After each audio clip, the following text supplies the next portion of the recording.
bienvenue dans le forum de discussion. Ce sera une forme de prolongation de instant politique puisque les deux sujets précédemment énoncés seront encore au menu. Et qui va loin ménage sa monture, c'est connu, les élections générales de 2026.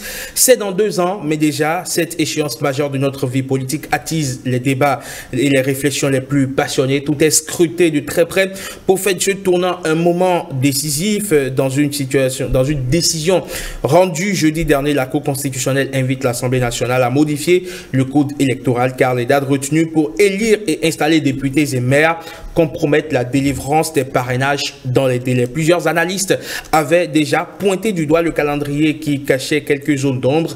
Les doutes sont, on peut dire désormais, levés. La balle est dans le camp des députés. Quelles sont les implications de cette décision de la Cour? Acteurs politiques et analystes opinent donc sur le sujet. Ce sera à présent au tour des analystes. On reviendra également sur la question de la révision constitutionnelle qui agite fortement l'opinion. Des propos jugés à polémique du président de l'Assemblée nationale à l'occasion d'une rencontre interinstitutionnelle font réagir divers acteurs politiques. Les vieux slogans rabibochés font peau neuve. Les spéculations intellectuelles les plus improbables sont mises sur la table pour nourrir les réflexions parfois les plus jubuesques. Et comme souvent dans le cas d'espèce, la thèse du 3e mandat n'est jamais bien loin. Révision constitutionnelle vaine, polémique ou totalement légitime?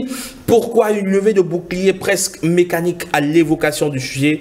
Nous menons la réflexion. Et puis, la loi d'amnistie initiée par le parti d'opposition, les démocrates, ne passera pas l'étape de la commission des lois. Le test a été rejeté par 17 voix contre et 6 pour.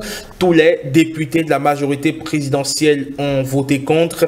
Les 6 voix en faveur du test émanent naturellement des députés de l'opposition parlementaire, membres de la commission des lois. Un premier revers. Certains diront que c'était attendu, c'est ce que nous allons voir dans le débat bien sûr. Le test a-t-il une chance d'aboutir ou de passer en plénière? Gros point d'interrogation autour de la table. Les habituels francs-parleurs de lundi, Alphonse Moïsoulé, bonjour et bienvenue. Bonjour à vos chers confrères, bonjour à toutes et à tous. En face de vous, Dr Paul-Marie Wissou, théoricien de la gouvernance d'État. Bonjour et bienvenue. Bonjour, bonjour téléspectateurs. Malheureusement, Francis Elojatale manque aujourd'hui à l'appel pour des raisons totalement indépendantes de sa volonté. On espère le retrouver déjà dès lundi prochain pour évidemment nourrir la réflexion avec nous. Mais sans lui, le débat se mènera quand même avec des arguments comme toujours dénués de passion et surtout avec tout le bon sens qui va bien évidemment avec dans ce genre de circonstances. 5 sur 7 matin, merci d'être des nôtres, Dr Paul-Marie Wissou. La décision de la Cour constitutionnelle rendue jeudi dernier, comment est-ce que vous l'avez accueillie? Bon, il faut accueillir cette décision avec le calme. Je constate que bon, ça agite beaucoup la toile, que ça agite beaucoup de monde. Il faut accueillir la décision avec calme et avec pondération parce que, vous voyez, je crois qu'il n'y a que Dieu qui ne fait pas des erreurs, il n'y a que Dieu qui soit imparfait, qui soit parfait, pardon. Donc, pour cela, je crois que la demande de la Cour, il était déjà dans l'opinion publique, cette idée que la Cour allait donc faire une certaine démarche dans le temps. Donc, on attendait que cela vienne et c'est venu donc dans la foulée donc des fêtes et avec cette proposition donc de revoir le code électoral. Je crois qu'il faut d'abord commencer à se poser la question de savoir quel est le problème. Pourquoi est-ce que la Cour demande que nous puissions qu'on puisse aller à la relecture du code électoral? Le problème, c'est que il y a les textes. Le test de la Constitution et le test du code électoral créent comme un clash dans le temps, si ils doivent être dans l'État et être appliqués. On peut toujours reprocher à la Cour passée, on peut toujours reprocher aux députés passés d'avoir d'avoir donc fait passer juste les tests comme ça, sans vraiment scruter les tests pour voir les imperfections. Mais toujours est-il que les dates de mise en œuvre donc de l'élection présidentielle et des autres élections sont tellement rapprochées que que ça crée une confusion, surtout au niveau, je crois que Alphonse donnera encore plus de détails, mais au niveau surtout des maires. Les maires ne seront pas totalement installés avant la date butoir. Voilà, avant la date butoir de dépôt du dossier du président de la des candidats à la présidence de la République. Et donc, si nous laissons les choses en l'état, il arrivera donc des maires qui seront capables, parce qu'ils seront déjà installés, donc de parrainer, et il y en aura qui ne pourront pas le faire parce qu'ils ne seraient pas encore installés, et il va falloir aller chercher donc les anciens maires pour venir installer, afin de donner les parrainages. Donc ça crée une certaine confusion. Nous devons garder le calme face à cette situation et faire de sorte que le débat que cela suscite ne conduise pas à aboutir à la situation où on dit un camp a gagné contre l'autre, et nous serons toujours dans cette situation perpétuelle donc de reprise de dualité. Voilà, exactement. Alors Alphonse Moïse Soulé, ce qui est quand même aussi paradoxal, c'est que ce soit un citoyen qui est saisi la Cour constitutionnelle. L'initiative n'émane pas des parlementaires, des députés. Comment ça se fait que les parlementaires n'ont pas remarqué d'accord, ce qu'on peut appeler incohérence, sinon ce chevauchement de dates, et que ce soit un citoyen qui ait saisi la Cour constitutionnelle et qui induit finalement justement ce changement à venir dans le code électoral. Qu'il vous souvienne que j'avais déjà dit sur votre plateau que ce qui doit préoccuper les députés, c'est le toilettage des tests qui résistent des différentes élections. Parce qu'on a eu déjà à éprouver ces tests, on a vu des difficultés. Et l'autre chose, je le dis souvent, mais les gens ne veulent pas comprendre, je dis, est-ce que nos députés lisent réellement les textes? Est-ce qu'ils lisent réellement les tests? Parce que s'ils avaient lu, ils l'auraient déjà remarqué. Parce qu'on dit date de clôture du dépôt des dossiers pour la présidentielle, c'est le 5 février. Mais les députés, les nouveaux députés qui seront élus le 11 janvier seront installés le 8 février. Donc, théoriquement, ils ne peuvent pas parrainer les nouveaux candidats à la présidentielle. Et ça, on devrait le lire. Mais la question des députés évacués, ce sont les députés actuels qui vont parrainer évidemment les candidats. Voilà. Est-ce que si on avait au niveau des états-majors des partis politiques des spécialistes pour lire les tests, on aurait déjà vu ça. Parce que c'est ça. Ça, c'est au niveau du code. Vous voyez, c'est quelqu'un qui n'est pas à l'Assemblée nationale, peut-être curieux, qui, en lisant les tests, est tombé sur ce nœud-là. Donc, je voudrais demander, à partir de là, je voudrais demander aux députés que les autres tests qui résistent les élections, qu'on y passe en même temps un coup d'œil, qu'on n'attende pas 2026 ou bien 2025 pour commencer par toucher au texte. Et je remercie ce citoyen-là qui a déjà, maintenant, il revient aux députés de prendre leurs responsabilités et de voir qu'est-ce qu'il faut bouger pour ne pas trop. Parce que si on ne sait pas faire, on sera obligé de retourner à la Constitution et de bouger les dates des élections.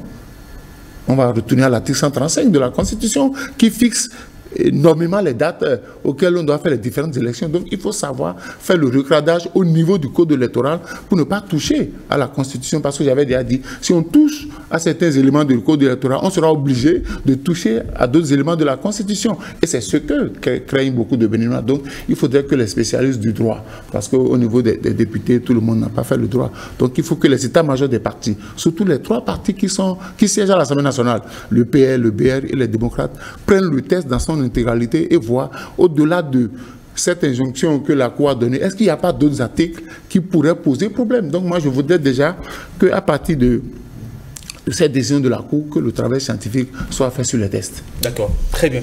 Justement, cette décision de la Cour évite des polémiques inutiles à venir pour les élections générales de 2026? Ben, moi, je crois qu'il faut d'abord commencer à féliciter cette Cour-là, parce que, comme nous l'avons demandé, hein, sur plusieurs émissions, donc à cette sur plusieurs éditions à cette émission, il faut commencer à régler les problèmes liés aux élections très tôt, pour nous permettre, vers les 6 mois qui resterait, donc pour aller vers les élections, de nous concentrer sur les candidats, de nous concentrer sur leur programme, de nous concentrer sur le programme le meilleur qui peut servir l'avenir du Bénin. Et donc, le fait de disons, commencer ou demander à ce qu'on commence à régler les problèmes très tôt va nous permettre donc d'éliminer tout ce qui serait contentieux ou ce qui créerait des débats, des difficultés du point de vue légal, pour nous permettre de nous concentrer sur donc, le contenu et sur la forme. Contenu et forme. Forme pour celui qui va nous diriger et contenu pour ce qu'il propose pour l'avenir du Bénin. Moi, je trouve que c'est une bonne chose. Et comme je l'ai dit tout à l'heure, il n'y a que Dieu qui ne fait pas des erreurs. Il y a des erreurs dans le temps. Il va falloir qu'on s'asseye et que, comme le dit Moïse, je suis tout à fait d'accord avec cela, c'est qu'il faut qu'on travaille à regarder tous les autres aspects qui poseraient des problèmes. Rappelez-vous, on l'a dit ici il y a pas longtemps aussi, que à la fin du scrutin, on a entendu dire la Sénat dire aux démocrates que les documents électoraux étaient caducs. Il faudrait qu'on fasse de sorte que on n'arrive plus à une situation où on dirait que des documents sont caducs alors qu'on n'a pas pris le soin de donner les documents aux partis représentés, aux partis en compétition. Donc il faut vraiment prendre toutes les précautions pour que l'élection qui va venir soit au-delà de tous les débats, les petits débats de contestation et de ceci, pour que celui qui sera élu, nous puissions tous voir qu'il est élu dans la transparence. Voilà. D'accord. Allez, messieurs, nous allons à présent en venir, on va toujours rester à l'Assemblée nationale et en venir justement à ce test de loi proposé par le parti d'opposition, les démocrates, au sujet de l'amnistie pour les personnes condamnées pour diverses ou des personnes condamnées et ou en exil. La loi ne passera pas le filtre de la commission des lois, bien évidemment. C'était attendu, n'est-ce pas, Moïse? Mais oui, mais c'est là que ça m'a fait beaucoup rire, pas sourire, parce que le mentor de la majorité avait été clair lors de l'entretien, lors de la rencontre avec la délégation du Parti des démocrates. Il a été clair. Moi, je me disais, mais écoutez, peut-être avec le temps, la situation va évoluer. Donc, cette loi n'a même pas pu passer le premier filtre. C'est un peu compliqué. Donc, je dis, mais au-delà de nos raisons politiques, on doit d'abord nous appesantir sur la loi. La loi sur l'amnistie, ça intéresse qui? A priori, ça intéresse tous les Béninois. Et cela va renforcer non seulement notre fraternité, mais cela va renforcer la paix sociale. Donc, aujourd'hui, ce n'est pas qu'on dira à la fin que c'est le camp de X qui a gagné contre le camp de Y. Non, il s'agit des Béninois, parce que laisser des pères de famille, des étudiants, tout le monde en prison, ça ne fait pas bien. Parce qu'il y a des gens qui peut-être se retrouvent en prison, qui n'ont pas encore été jugés, qui, avec cette loi-là, pourraient se retrouver dans leur famille. Parce que quand vous restez en prison pour des années, votre famille est disloquée. Donc, je voudrais, c'est vrai que ça n'a pas pu passer le premier filtre, certainement que ça va passer à la plénière. Si ça échouait, je demanderais peut-être au niveau du Parti des démocrates de revoir encore et de ne pas cesser d'introduire cette loi. Parce que c'est à l'avantage de tous les Béninois, que nous soyons de la mouvance, que nous soyons de l'opposition, que nous aimons ce qui se fait ou ce qui ne se fait pas. C'est que nous devons nous battre pour que cette loi-là puisse permettre aux gens de retrouver leur famille. Parce que, qui vous souviennent que cette affaire a opposé des familles, ça a un peu éprouvé la paix. Ça a éprouvé la paix dans toutes nos régions. Et beaucoup attendent de cette loi-là pour que les Béninois désormais parlent le même langage. Parce qu'on ne peut pas organiser des élections si nous ne parlons pas le même langage. Si nous ne nous entendons pas sur le minimum. Ça, c'est le minimum. C'est-à-dire que c'est la paix. Comme je le dis, les Béninois n'ont pas besoin de construire de belles maisons, n'ont pas besoin d'acheter des caisses. reste, mais ils ont besoin du minimum. Et pour avoir le minimum, il faut que la paix sociale règne. Donc, cette loi viendra renforcer notre fraternité, parce que dans la devise du Bénin, on a des justices, fraternité, travail, on a besoin on est des frères, donc je voudrais que au niveau de la mouvance qu'on puisse revoir ce qui est faisable. Je ne dis pas d'adopter la loi dans son intégralité, forcément il y a des articles à modifier, s'il y a des articles à modifier qui peuvent permettre aux gens de recouvrer leur liberté, moi je suis partant. Est-ce que les démocrates sont en train de payer le prix de ce qu'on peut appeler leurs orientations politiques? Notamment, on les a vus dernièrement à l'Assemblée nationale voter contre le budget du Parlement, voter contre le rapport du président de l'Assemblée nationale. Bref, il y a une forme de ce que d'autres ont pu appeler opposition mécanique. Donc, pour une fois que la majorité veut montrer des muscles, elle ne s'en prive pas. Oui, moi je crois qu'on peut interpréter la chose ainsi, hein, que les démocrates paient pour leur radicalité, si c'était une radicalité, hein, dans les votes au Parlement. Mais il faut faire attention, il faut faire très attention, parce que je ne pense pas, moi, que les démocrates devraient encore réintroduire cette loi. Moi, je ne le pense pas. Il faut laisser voir ce que la mouvance ferait. Parce que le problème qui se pose, c'est un problème national. C'est-à-dire que Joël Aïvo, Rekia Matougou, en prison, pose un problème pour la nation. Maintenant, les démocrates ont fait une proposition. Et la mouvance, on avait eu à dire ici la dernière fois, quand le président de la République sort et dit quelque chose, naturellement tout le monde suit dans la mouvance, et vous avez vu le vote, c'est tous ceux qui sont de la mouvance qui ont basculé du côté de la proposition de rejet, parce qu'en réalité ce n'est pas encore un rejet, c'est la plénière qui va rejeter ou adopter. Donc il faut dire que il faut laisser la mouvance et voir ce qu'elle va faire maintenant face à ce sujet. Et moi, je l'ai déjà dit une fois, je le répète, la mouvance, Joël Aïvo et Rekia Matougou en prison, c'est l'échec de la mouvance aux élections de 2026. Pourquoi? Fondamentalement, parce que, vous savez, c'est une question d'empathie et naturel que le peuple béninois, depuis 1991, vote toujours contre celui qui a tendance à brimer les autres. Si vous avez le pouvoir d'État et que vous l'utilisez dans le sens où le peuple perçoit que vous faites du mal aux autres, au niveau du vote, vous perdez.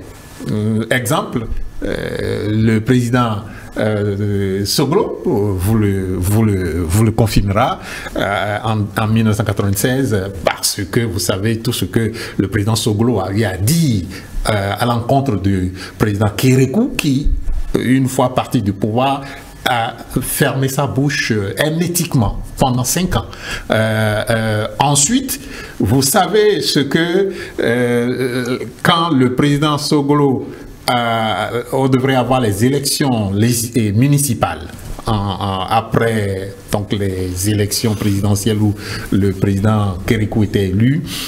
On devrait donc faire les élections municipales. Vous savez que le peuple béninois, en tout cas le peuple de Cotonou, a donné son suffrage à Soglo, parce qu'il trouvait que, voilà, justement, le camp Kérékou était en train de prendre tout dans le temps. Donc, vous voyez, la sociologie du vote sociologie du vote béninois est telle que lorsque vous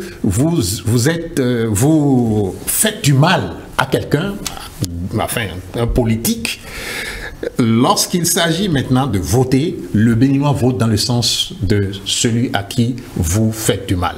De celui qui est jugé victime. Et donc, de celui qui est victime, absolument. Jugé victime. Oui, jugé victime ou victime. Il y a une nuance.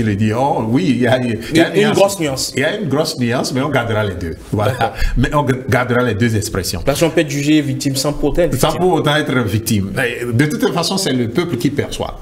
Et le peuple, comme le dit quelqu'un, c'est le genre humain, n'est-ce pas? Et ce qu'il est important de faire, de voir pour la mouvance, c'est que ces personnes en prison n'est pas du tout en leur faveur. Et donc, c'est à eux de voir ce qu'il faut faire. Moi, je connais, nous tous, nous connaissons la position du président de la République. Mais... est-ce que c'est possible pour la majorité présidentielle de désavouer le président de la République? Pas désavouer, mais faire une démarche, puisque, vous vous rappelez, dans le cas de la situation... Oui, mais on a l'impression que Patrice Talon a conclu le débat. Pour lui, il n'en est plus question, on n'en parle plus. Sa position est connue et tranchée, on n'en parle plus. Bon, je crois puisqu'il a ressassé à plusieurs reprises et à bien des égards, il a exprimé clairement sa position. Pour lui, c'est non, il ne faut pas encourager le désordre. Mais je crois que le président n'est pas aussi rigide que ça, enfin, sur des questions qui touchent à la sensibilité de la nation. Je dis, il n'est pas carré, rigide que ça. Sa position peut évoluer dans le temps. Et surtout, si la demande vient de son camp. Et que le camp va avec les moyens qu'il faut pour demander une certaine inflexion, pour leur permettre d'atteindre des objectifs. La situation telle que ça se présente, rappelez-vous le cas des cotonculteurs. Les cotonculteurs, quand la mouvance est sortie, après que le président ait pris des mesures, la mouvance a dit quoi? Oui. Plutôt sojaculteurs. Ah oui, les sojaculteurs, les sojaculteurs. Oui, exactement. Donc quand les partis de la mouvance sont sortis, ils ont dit oui que eux avaient déjà fait des propositions au président de la République et donc les mesures prises vont dans le sens de ce qu'ils ont proposé au président de la République. Donc ça veut dire que s'ils font des propositions sérieuses, le président peut les écouter parce que oui, le président a une position, nous savons tous cette position sur la question, mais il y a l'intérêt d'abord de la nation qui est en jeu et il y a l'intérêt aussi de son camp. Parce que moi, je l'affirme, les élections de 2026 ne vont pas peser vont peser moins sur, et si nous allons avec le toilettage des tests, tout ce que nous avons déjà dit dans le premier sujet, si nous allons vers ça, les élections vont peser moins sur les institutions que sur les électeurs.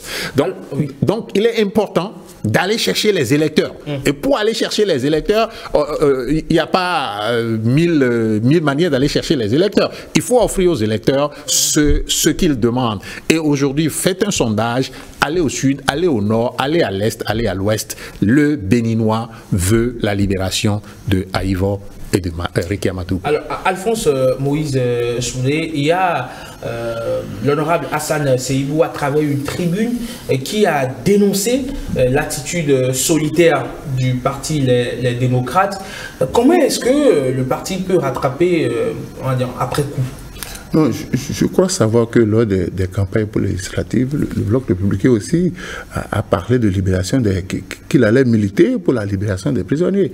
Et je dis, le problème est... Oui, mais le Bloc républicain, plusieurs Hassan Seibou du Bloc républicain, il estime que pour une loi d'une telle importance, le parti Les démocrates aurait pu se rapprocher de la majorité présidentielle dans un cadre de discussion underground avant de ramener de porter cela. L'honorable Hassan Seibou n'est pas le premier à l'avoir dit. L'honorable Issa Salifou l'avait déjà dit. Pour dire, mais si l'opposition pense qu'elle doit s'approprier cette loi-là, ça ne va pas prospérer. Je suppose que dans la première démarche, comment on appelle, l'opposition a commis une erreur. Est-ce que le contenu les dérange? Dans la forme, on peut avoir commis une erreur, mais dans le fond, est-ce que la loi proposée, ça dérange quelqu'un? Moi, je dis non. Écoutez, en 2023, pour les législatives, vous avez constaté que quand l'opposition a utilisé ce slogan-là, il lui a pris 26 députés. Il lui a pris 26 députés quand le président a dit, moi, quand je serai à l'Assemblée nationale, je vais proposer une loi d'amnistie pour faire sortir nos frères et sœurs qui sont en prison. Et ça a prospéré sur le terrain. Maintenant, aujourd'hui... Vous pensez que c'est du marketing politique? Oui, aujourd'hui, tout le peuple béninois, on voit que ce sont les gens de la mouvance qui ont bloqué la loi. Et comme l'a dit le docteur, sur le terrain politique, vous allez payer cash.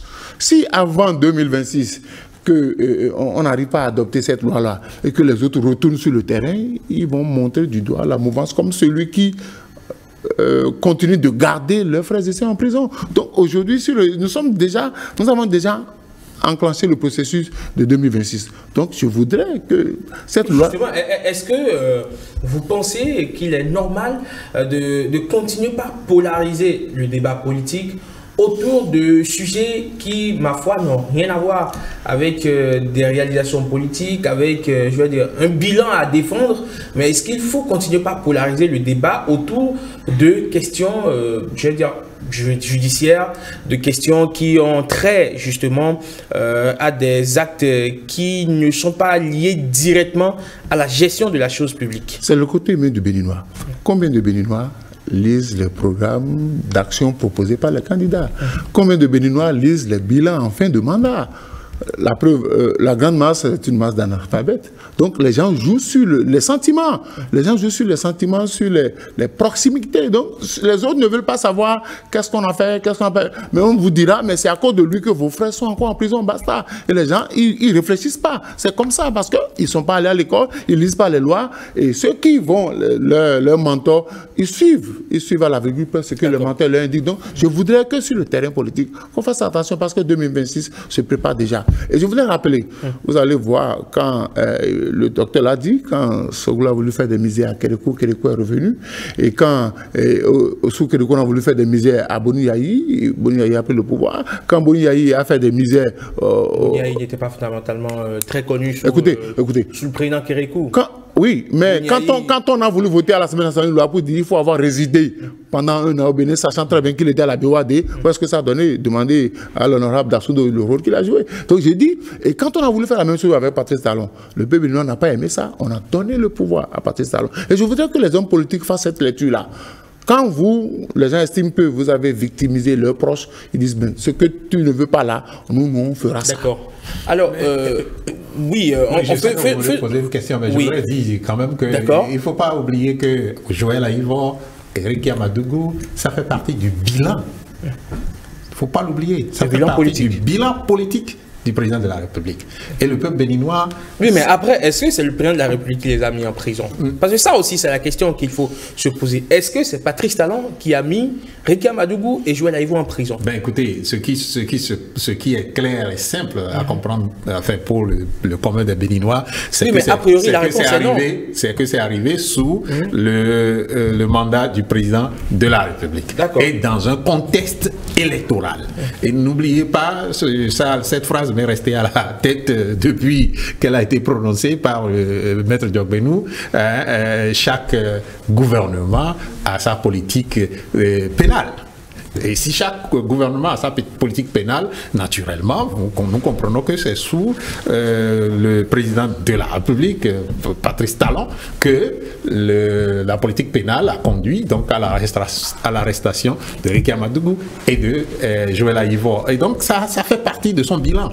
Et il ne faut pas l'oublier, on ne peut pas l'occulter et dire, bon, on a réalisé, c'est ce que j'ai souvent dit, on a réalisé l'installation des usines ici, les routes ici et là, et qu'on oublie le volet politique, le volet qui est lié, disons, à l'humain et à l'être humain. Voilà.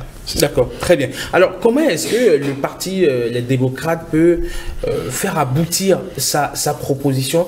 Est-ce qu'elle a encore des marges de manœuvre? Est-ce qu'il faut, coûte que coûte, pousser et ramener la loi en plénière, quitte à essuyer un autre revers, ou dès à présent commencer par vraiment mener une démarche qui leur permettrait de faire aboutir la loi plus tard? Moi, je pense foncièrement que le parti Les Démocrates, le parti a fait l'essentiel.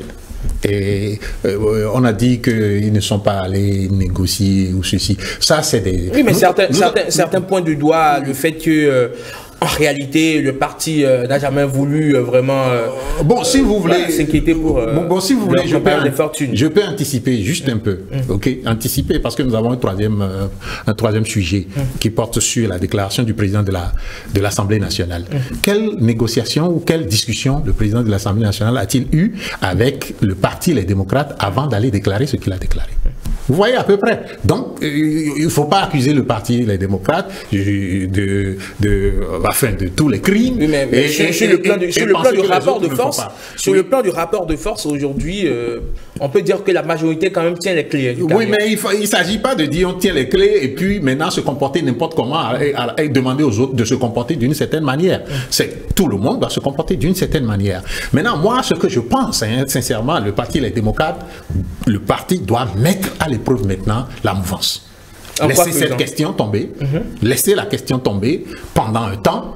Mais on laisse tomber, tout le monde l'oubliera et puis on passera à autre chose. Oui, tout au moins prenons cette année, laissons la question tomber, voir ce que la mouvance ferait de cette question.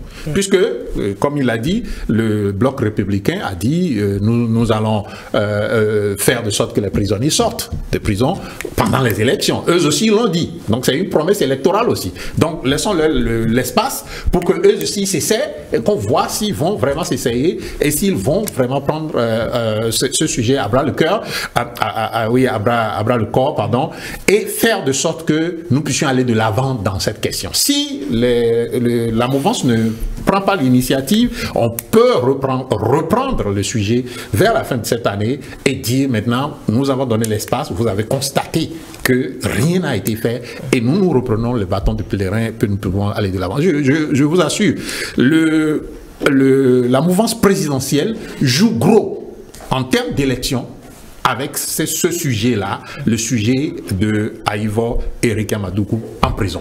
Si elle veut vraiment aller aux élections qui viennent avec une certaine confiance et une certaine certitude de pouvoir faire un score qui lui permette de dire oui, nous on peut compétir, je crois qu'elle a une obligation, mais alors une grande obligation de se mettre tout de suite à la tâche pour faire de sorte que ces deux-là, en tout cas, puissent, que leurs questions puissent revenir sur la table et par eux.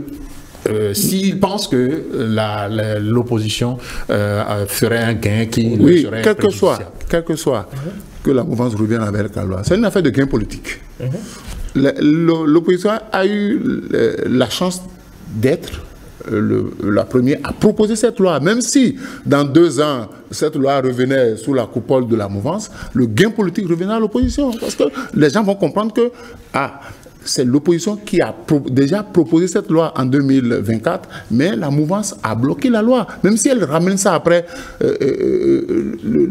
la loi sera à l'avantage de l'opposition. Donc aujourd'hui, pour éviter davantage des débats sur le terrain, il faudrait. Parce que je vous ai dit, les Béninois ne lisent pas le programme d'activité, ils ne regardent pas la provenance d'Ia Sogoulou ici, ce n'est pas les pavés comment manger. En début de tout ce que Sogoulou a fait, on a botté à la touche le bilan de son mandat, on est passé à autre chose. Donc je voudrais que déjà maintenant, que la mouvance prenne ses responsabilités pour qu'en 2026, elle ne soit pas obligée d'aller faire des accords contre nature avec l'opposition. Oui, mais attention Moïse, moi je crois que ce n'est pas d'office que si l'opposition prend le sujet à bras le corps, que le gain reviendra nécessairement à l'opposition, parce que tout dépend, et c'est là le gros travail de la mouvance, tout dépend du messaging, du message politique que nous portons et du message que nous portons autour de la prise de cette loi-là. D'accord. Mais nul n'échappe à la loi de la première impression. Nul n'échappe à cette loi. Mais ça va atténuer quand même la chose. Très bien.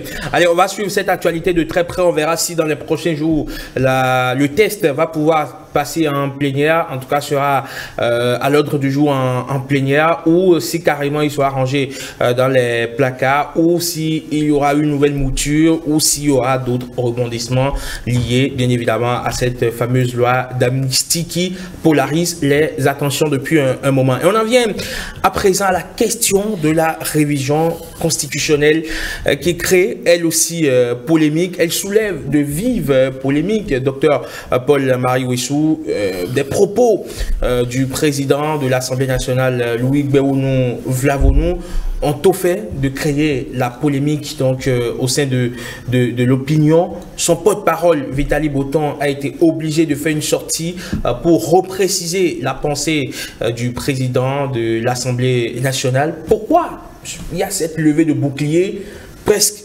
systématique, limite mécanique de l'opinion au sujet d'une révision constitutionnelle? Oui, parce que vous vous rappelez en 2012, quand les difficultés ont commencé entre le président Talon et le président Yahi, le président Talon a été interviewé par RFI.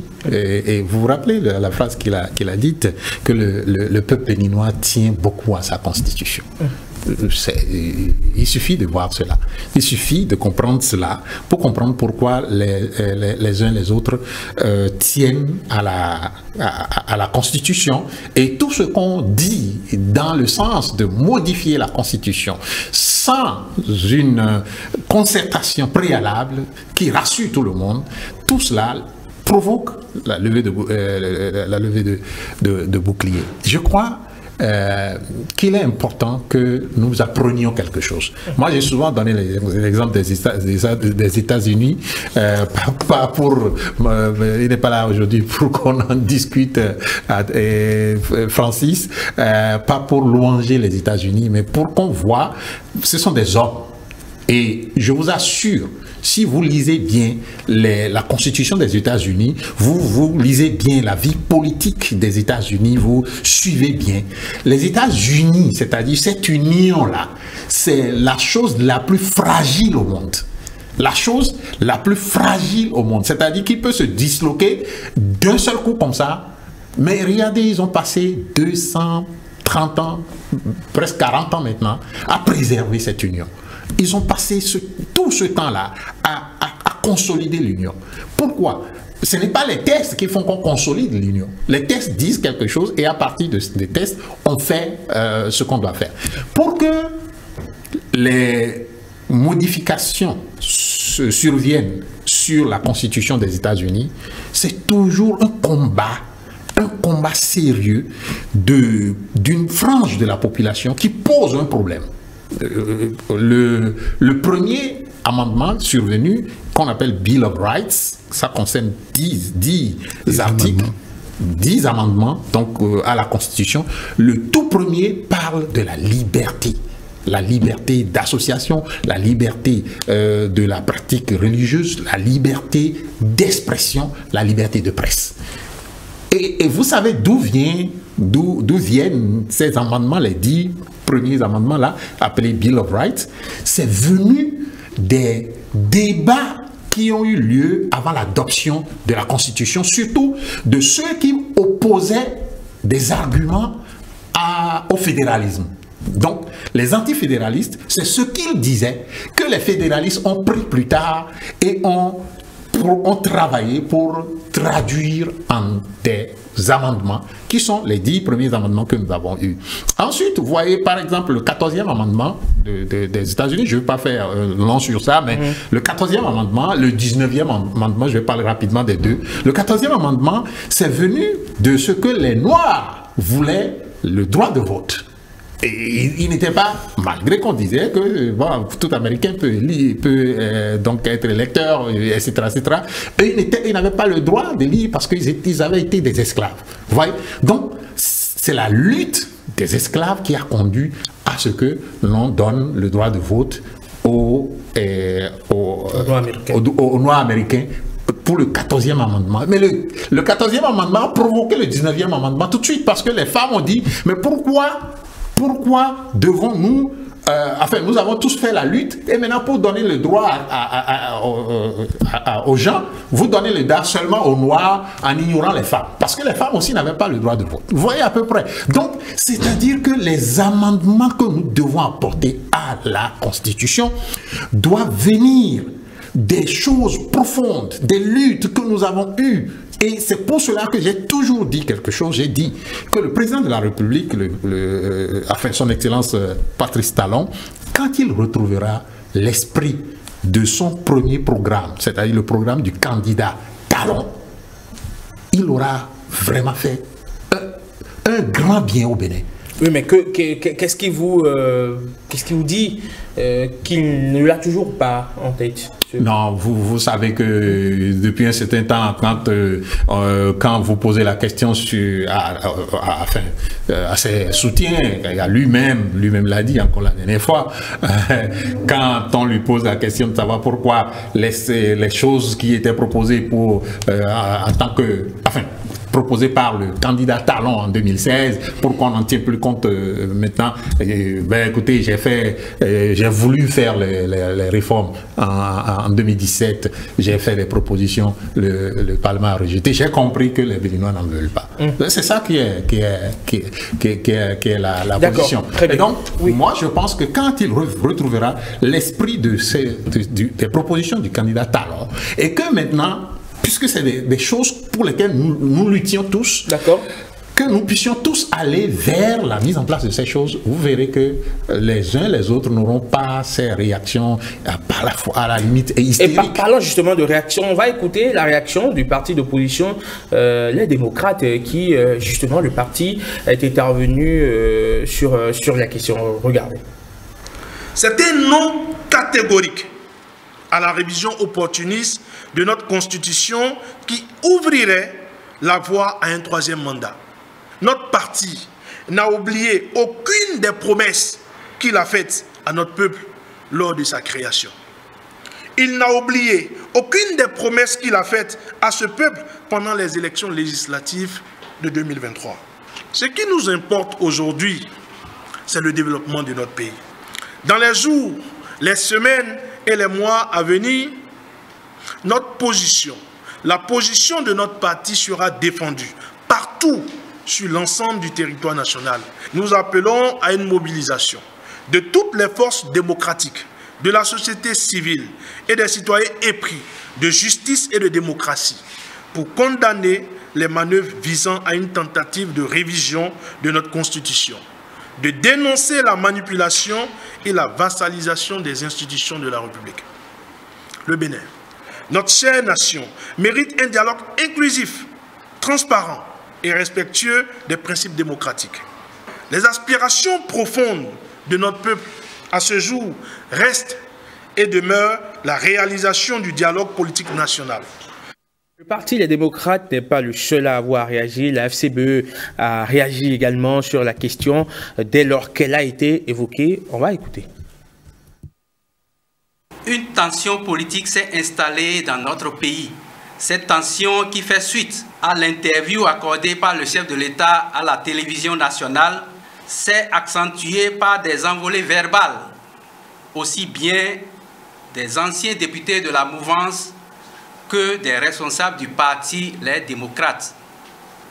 Le parti Foscori Bénin Émergent constate malheureusement que ce regain de tension n'est rien d'autre que la résurgence du conflit personnel entre les présidents Boni Yayi et Patrice Talon, conflit qui risque, si on y prend garde, de compromettre la paix dans notre pays. C'est pourquoi le parti Foscori Bénin Émergent se démarque de cette guéguerre et appelle les uns et les autres à la retenue et à la préservation de l'unité nationale malgré nos divergences. Car à cette guéguerre s'ajoute la polémique sur une probable révision de la Constitution et d'un troisième mandat. Tout en prenant acte des engagements du chef de l'État de ne briguer un troisième mandat, le parti Foscori Bénin Émergent réaffirme avec véhémence son opposition à toute révision opportuniste et non consensuelle de la Constitution. Le parti Foscori Bénin Émergent suit avec une attention particulière ce qui sera fait de l'injonction de la Cour constitutionnelle à l'Assemblée nationale relative aux corrections à apporter au code électoral à cet effet. Le parti Foscori Bénin Émergent invite l'Assemblée nationale à faire une concertation préalable de l'ensemble de la classe politique au-delà des seuls partis politiques représentés à l'Assemblée nationale. Voilà, donc à l'instant, le point de presse du parti FCBE. Alors, Alphonse Moïse Soulé, aujourd'hui, le parti Les Démocrates dispose quand même d'une minorité de blocage. On connaît donc les termes pour réviser une constitution et dans tous les deux cas, que ce soit par voie parlementaire ou par voie référendaire, le parti Les Démocrates dispose justement d'une minorité de blocage. Pourquoi est-ce qu'on ne dépassionnerait pas le débat, qu'on voit éventuellement une révision constitutionnelle avec beaucoup de parcimonie, d'objectivité, voir ce qui est posé sur la table, qu'est-ce qu'on propose si éventuellement il y a révision constitutionnelle, qu'est-ce qu'on veut amender, qu'est-ce qu'on veut corriger, et de façon objective, on puisse toucher à la Constitution. Mais la seule évocation d'une possible révision constitutionnelle fait mettre tout le monde sur ces grands chevaux. C'est presque un casus belli que d'évoquer une révision constitutionnelle au Bénin. Non, c'est pas ça qui pose le problème. Ouais, la phrase du président de l'Assemblée, une refonte totale du système politique. Cette phrase-là, ça casse lever les tollés. Déjà, le 1er janvier, quand les femmes sont allées présenter les vœux au président Bouriaï, lui-même, il a déjà évoqué la question, il a soulevé la question du troisième mandat. Moi, je dis, la révision d'une constitution répond à des besoins bien précis. Quels sont les besoins qui amènent les gens à envisager une probable révision de la Constitution? Nous l'avions révisée, modifiée en 2019.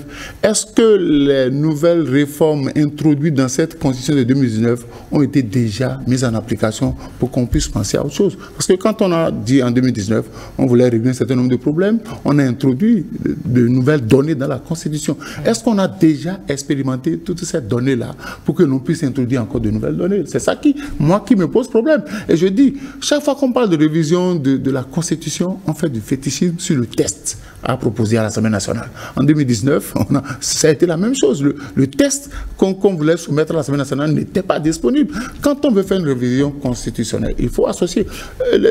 Les mouvanciers reprochent à l'opposition dans cette affaire de loi d'amnistie de ne les avoir pas associés. Si tant est que la mouvance, parce que le président de l'Assemblée nationale, déjà en avril 2023, avait déjà annoncé les couleurs. Donc ce n'est pas une idée qui est née aujourd'hui. Le débat, certainement, a été déjà mené quelque part pour que le président de l'Assemblée nationale, dans son discours, puisse en parler. Et la dernière fois, il est resté dans la même logique que cette partie. Il parle de refonte totale du système politique. Donc, aujourd'hui, Alors, tout le monde est tombé sur le président de l'Assemblée nationale, lui, Gbaounou Vlavounou, et dans un point de presse, son porte-parole, Vitali Breton, a quand même déclaré à restituer, d'accord, déjà le cadre.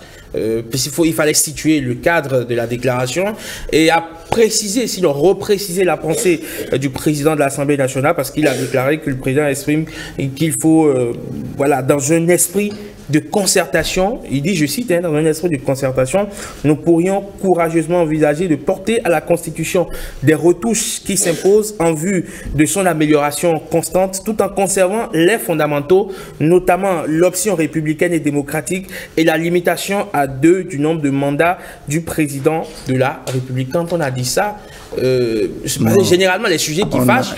On a essayé... Alors, retouche et refonte, c'est pas la même chose. Si vous permettez, quand on sait que généralement, quand il s'agit de révision constitutionnelle, les sujets qui fâchent, c'est d'abord la question de limitation du mandat. C'est-à-dire qu'on estime que la limitation du mandat sera sautée, le verrou sera sauté et que ce sera la porte ouverte à toutes les dérives.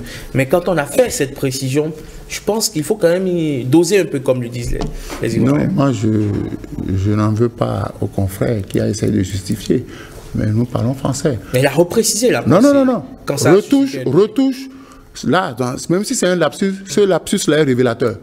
Retouche, ce n'est pas synonyme de refonte. On a dit refonte totale du système politique. Ça veut dire beaucoup de choses. Ça veut dire qu'au-delà on va modifier beaucoup de choses qui pourraient mettre à mal la paix. Donc je dis, ce débat devrait être mené d'abord à l'Assemblée nationale. Parce que quand le président de l'Assemblée nationale parle, on estime qu'il parle au nom de l'institution qu'il préside. Et c'est là qu'il y a problème. Est-ce que le débat a été mené au niveau de l'Assemblée nationale pour que c'est une rencontre interinstitutionnelle. C'est-à-dire que ce sont des présidents d'institutions qui se sont retrouvés pour faire une rencontre. Mais vous me donnez raison. Il est allé là-bas en tant que président d'institution, pas en tant que citoyen Louis Vlavonou. Donc il représente une institution. Et ce qu'il dit est le reflet de ce qui se passe au niveau de son institution. Donc je voudrais, si on devrait faire une révision constitutionnelle, il faut associer tout le monde. Il faut mettre sur la table le texte et donner la possibilité à tous les partis politiques. Je crois qu'on en a 15, ce n'est pas seulement les 3 qui sont représentés à l'Assemblée nationale, qu'on donne la possibilité à tous les partis politiques de donner leur avis. Parce qu'une révision consensuelle ferait du bien au Bénin que d'imposer un texte. Parce qu'aujourd'hui, vous parlez des partis, les démocrates, ils sont 28. Mais attention, on a vu par rapport au vote du budget ce qui s'est passé. On a vu ce qui s'est passé au niveau du budget. On a dû demander à 4 députés de donner des procurations et de laisser d'autres voter à leur place. On a vu l'honorable Ahossi qui tenait le maillet, qui a voté pour. Donc déjà, il y a que le mur commence à se lézarder. Donc il faut faire attention. Je dis, si on veut réviser, il faut qu'on associe tout le monde. Il faut qu'il y ait un dialogue où le texte sera mis devant tout le monde et chacun va réfléchir. D'accord. Alors, est-ce que c'est possible, d'accord, docteur Paul-Marie Wissou, quand on est presque en fin de mandat, que la question de la révision de la Constitution ne déferle pas les passions et soit appréhendée de façon plus objective? Mais c'est possible, tout dépend de comment on aborde le sujet. Vous avez dit tout à l'heure que c'est toutes les institutions réunies qui... c'est une rencontre interinstitutionnelle. Voilà, une rencontre interinstitutionnelle. C'est dans ce contexte que le président Louis Vlavonou a dit ce qu'il a dit. Mais n'oubliez pas que de toutes les institutions, les nominations sont venues d'un camp. Et le contexte importe beaucoup. C'est ce que souvent les gens oublient. Et quand il fait une déclaration comme ça dans ce contexte, ça a provoqué tout de suite la réaction de Yahya Boni. Mais moi, je m'étonne que la FCBE n'ait pas vu ça. Et que la FCBE s'attaque à Yahya Boni. Mais moi, je ne crois pas. Je ne sais pas s'il ne faut pas... Non, mais la FCBE dénonce cette bipolarisation du débat national autour de 2 personnalités que constituent le chef de l'État Patrice Talon et l'ancien président Boni Yayi. La FCBE veut qu'on puisse faire une lecture plurielle de l'actualité plutôt que de... Où est le rapport avec la révision de la Constitution? Oui, non, mais c'est un point de presse, qui a balayé plusieurs activités. Alors, on a tout suivi, si vous permettez, on a suivi tout à l'heure un extrait de la déclaration de Rufin Nansounon qui a balayé quand même plusieurs préoccupations. D'abord, la situation actuelle, l'actualité bipolarisée selon la FCBE autour de Boni Yayi et Patrice Talon, la question de la révision de la Constitution et bien évidemment une troisième préoccupation liée à la Cour constitutionnelle qui a rendu sa décision au sujet donc de la modification du code électoral. Donc ce n'est pas que la FCBE ne s'est pas intéressée du tout au sujet. Quand on a fini de dire tout ça là, que retient le citoyen de ce que la FCBE a dit? Oui, que la FCBE n'est pas partisane justement d'une révision non consensuelle de la Constitution. Non, du tout pas. Moi, je ne retiens pas ça. Moi, je retiens que la FCBE dit il y a une guerre entre Yahya Boni et Talon. Yahya Boni est président de parti. Il ne faut pas l'oublier. Et quand, en tant que président de parti, il ne peut que s'opposer à celui qui est au pouvoir, s'il est de l'opposition. Et donc, il faut laisser les personnes ou les personnalités tomber et s'occuper du contenu de ce qu'ils disent. Parce que moi, j'ai lu une déclaration, avant cette déclaration à la télévision, moi j'ai lu un texte écrit de la FCBE où on s'en prenait vertement à Yahya Boni de susciter le débat sur la révision de la Constitution, alors que le débat ne venait pas de lui. Moi, je voudrais que la FCBE, il y a beaucoup de gens à la FCBE qui comprennent ce que nous disons, quoi, et il faut qu'ils sortent, qu'ils parlent. Parce que la réalité est que la FCBE se concentre sur la personne de Yahya Boni. pour s'appuyer. Pourquoi vous pensez? Non, mais il serait quand même la FCBE participe. Son discours. La FCBE participe comme les autres partis à l'animation de la vie politique. Bien sûr, c'est ce qu'on veut, oui. Mais en libérant son discours de la présence de Yahya Boni et de se concentrer sur les faits, les problèmes, les sujets qui sont posés. Oui, mais la FCBE porte son avis sur la bipolarisation du débat politique autour de Patrice Talon et Boni Aïe. Qu'est-ce qu'elle peut faire par rapport à ça? Justement, elle demande, oui. La FCBE demande qu'on ne bipolarise pas le débat. D'accord, mais ce qui est important, ce que nous devons retenir, parce que la FCBE ne fait pas le sujet de notre discussion, donc ce que nous devons retenir, c'est que le président de l'Assemblée nationale, et moi je constate que cette sortie-là est le signe qu'il y a un malaise au sein de la mouvance présidentielle. Quel malaise? Le 27, ou bien je ne sais plus trop, juste avant les fêtes, le président de la République est sorti. Il a été clair dans ses propos.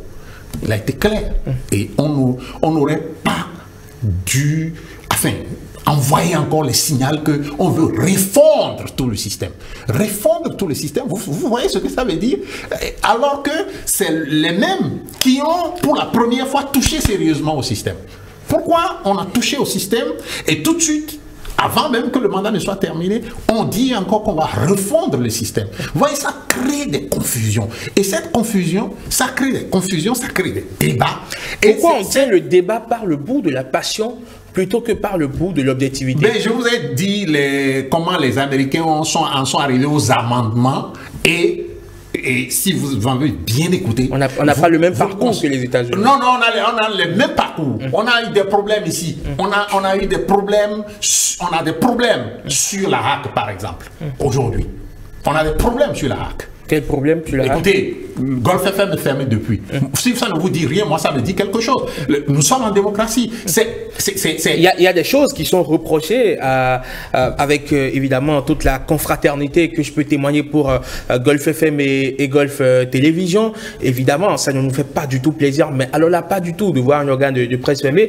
Et je profite d'ailleurs pour apporter tout mon soutien aux confrères de Golf FM et de Golf Télévision qui, par la force des choses, se retrouvent aujourd'hui au chômage et on espère bien vite que la situation va se rétablir, mais il y a des choses qui sont reprochées à Golf FM et à Golf Télévision. Écoutez, ce n'est pas le débat du jour. Ce n'est pas le débat du jour. Non, on parle de l'institution là.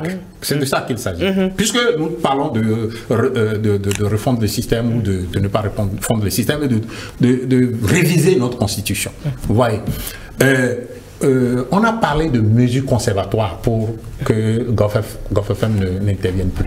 Vous savez, en démocratie, chaque fois que quelqu'un attente, c'est pourquoi le premier amendement des États-Unis, vous ne pouvez pas fermer un organe de presse. Ce n'est pas possible. Le jour où vous avez fait ça, vous-même, vous serez jugé. C'est de ça qu'il s'agit. Et donc, moi, je pense que la HAC ne devrait pas avoir le pouvoir de cette mesure conservatoire qui dure des mois et des mois. Ça, c'est un autre débat qui n'est pas inclus. Et sauf que docteur, là où on peut vous opposer également, je vais dire, les limites de votre réflexion, si vous permettez de le dire ainsi, pour ne pas dire, pour peaufiner votre réflexion, il faut justement une révision constitutionnelle pour intégrer, on va dire ainsi, ces amendements que vous voudrez, par exemple, qu'on apporte à la HAC. Sauf que la seule évocation, si vous permettez, sauf que la seule évocation de révision constitutionnelle fait dresser tout le monde sur sa marche. Moi, je voudrais, j'ai suivi avec attention la campagne du candidat Patrice Talon 2015-2016, qui a dit, il faut que désormais, que ce soit les membres désignant la HAC qui élisent le président. Ils ont fait la réforme constitutionnelle en 2019, ils n'ont pas corrigé ça. On est passé à autre chose depuis lors. Non. Après, on a dit, il faut réduire la toute-puissance du chef de l'État. On a fait la révision, on n'a pas touché à ça. Mais par contre, on a arraché à la Cour constitutionnelle la possibilité de vérifier la constitutionnalité des lois ordinaires et lois organiques qui sont votées à l'Assemblée nationale. Et Herman, je voudrais ajouter ceci à cette question de la HAC là, par exemple. Non, il faut pas en termes de révision. Non, en termes de révision de la Constitution. Puisque vous avez dit qu'il faut réviser la Constitution. Je n'ai jamais dit ça. Sur la base de la proposition que je fais. Sur la base de la proposition que je fais. Mais écoutez, la Constitution n'a dit nulle part que la HAC peut prendre des mesures conservatoires. ça peut apparaître dans leur règlement intérieur ou bien dans la loi organique, mais pas dans la Constitution. Si vous lisez la Constitution, le pouvoir de la hâte, c'est de protéger la presse, pas du tout de réprimer la presse. Et donc, quand ça apparaît dans la loi organique, je crois que pour corriger cela, c'est corriger la loi organique en disant que les mesures conservatoires ne peuvent pas durer plus d'un jour. Plus d'un jour, c'est grave. Il faut, en fait. Je pense que la HAC, en tant qu'institution, on ne cerne pas les contours, on ne cerne pas toujours les contours liés justement à l'organisation de la haute autorité de l'audiovisuel et de la communication qui a pour but justement de régir, sinon de régenter l'espace audiovisuel de notre pays, le Bénin. Et justement, on ne va pas vraiment aller sur des supputations, puisqu'on ne cerne pas l'intégralité, d'accord, des attributs et attributions de la haute autorité. On le connaît, c'est dans la Constitution. Non, enfin, on ne connaît pas forcément les contours liés à la fermeture pour l'instant. On espère que ce sera vraiment provisoire de Golf TV et de Golf FM, et on espère évidemment que ce média va rouvrir ses portes très très prochainement. Je voudrais quand même qu'on puisse fermer, on va dire, cette parenthèse qu'on a pu ouvrir et revenir à notre débat lié à la... Est-ce qu'on va pouvoir réformer notre Constitution dans la tranquillité, sans que est-ce que c'est possible? Il y a des réactions hystériques et tout cela. C'est possible. Parce qu'on a l'impression que c'est un sujet tabou et clivant. Là. Non, c'est pas tabou et clivant, ça devient tabou et clivant lorsqu'un camp prend sur lui la responsabilité de le faire et de faire passer rien que ses idées. C'est de ça qu'il s'agit. Et souvent, regardez, les révisions de la Constitution ou les manifestations qui surgissent autour de la révision de la Constitution surgissent toujours dans le deuxième mandat. Rappelez-vous, c'est toujours le deuxième mandat. Et moi, je voudrais souhaiter que le président de la République fasse de sorte que son deuxième mandat commence à ressembler étrangement aux deux premiers mandats, aux deux premiers deuxièmes mandats que nous avons eus. Étrangement, parce que c'est les mêmes débats, c'est les mêmes peut-être parce que les politiciens n'ont pas changé. Allez, non, je dis une chose, hein. Si tant est qu'on a la volonté de réviser la Constitution, il faut associer tout le monde. D'accord. Il ne faut pas faire du fétichisme autour du texte. Il faut donner la possibilité aux 15 partis politiques qui officient au Bénin de se prononcer. D'accord. Parce qu'on ne veut pas ouvrir le débat. Pour l'instant, il n'y a même pas de débat. Pour l'instant, rappelons qu'il n'y a même pas de projet de révision constitutionnelle qui soit sur la table. En 2023, quand le président de l'Assemblée nationale a fait son discours d'investiture, il en a parlé. Il a dit qu'il souhaite à titre personnel. Mais vous pensez que si le débat n'a pas été fait quelque part, il va se lever de... Non, mais on ne va pas quand même faire un procès d'intention. Ah bon, c'est pas un procès d'intention. Puisqu'il n'y a pas d'acte, puisqu'aujourd'hui il n'y a pas d'acte, il n'y a aucun projet de révision constitutionnelle qui soit sur la table. En tout cas, pas à ce qu'on sache. Il y a quand même une annonce. Il y a une annonce, il y a une première annonce qui a été confirmée. Il y a une intention de quelqu'un qui a porté un discours qui n'engage que lui. Non. Ça n'engage quand même une institution. Oui, mais ça n'engage que sa seule personne. Au-delà d'une institution, il est membre d'un parti politique. D'accord. C'est-à-dire qu'il a tenu le premier discours, personne ne lui a tapé sur les doigts. Et il a repris encore de plus grave. Là, maintenant, il parle de refonte, qui n'est pas synonyme de retouche. Oui, mais il ne s'agit vraiment pas de s'en prendre au président Louis Blabourou. Absolument pas. Mais il s'agit que nous puissions désormais savoir que notre constitution n'est pas juste un chiffon auquel on peut toucher à tout moment. C'est ça que le président a dit. La constitution tient, le peuple béninois tient à sa constitution. Très bien. Et donc, pour que nous allons aux révisions ou aux amendements, il faut bien que le sujet soit qu'on énumère clairement ça, les éléments sur lesquels nous voulons réviser ça parce que ça pose tel problème. Très bien. Et que chaque camp discute, dise les problèmes, les avantages, les faiblesses, pour que nous puissions sortir de ce débat passionné maintenant vers la révision ou la non-révision. Or, ce qui se passe jusqu'à ce jour, c'est que quelqu'un se lève et pense qu'il faut réviser notre Constitution. Et puis, bon... Il a le droit de le penser. Oui, mais... Comme vous aussi, vous pouvez penser le contraire. Mais quand la personne a le pouvoir d'État en main, ça devient autre chose. Ce n'est plus la même chose. Louis Gbaounou Vlavonou n'a pas le pouvoir de décider qu'il y ait une nouvelle Constitution au Bénin. Non, il a le pouvoir d'État en main. La deuxième personnalité de notre État. D'accord. Et il est un membre influent de la mouvance présidentielle. D'accord. Et donc, pour prendre la parole sur ces sujets-là, il faut vraiment tourner la langue, je crois, cette fois, l'autre a dit. Merci beaucoup à vous, Dr Paul-Marie Wissou. Vous êtes théoricien de la gouvernance d'État. Merci à Alphonse Maurice Soulet. On espère qu'on va retrouver Francis, le troisième larron de ce plateau, pour évidemment, pour des discussions assez intéressantes. Pour aujourd'hui, on s'en arrête ici et maintenant.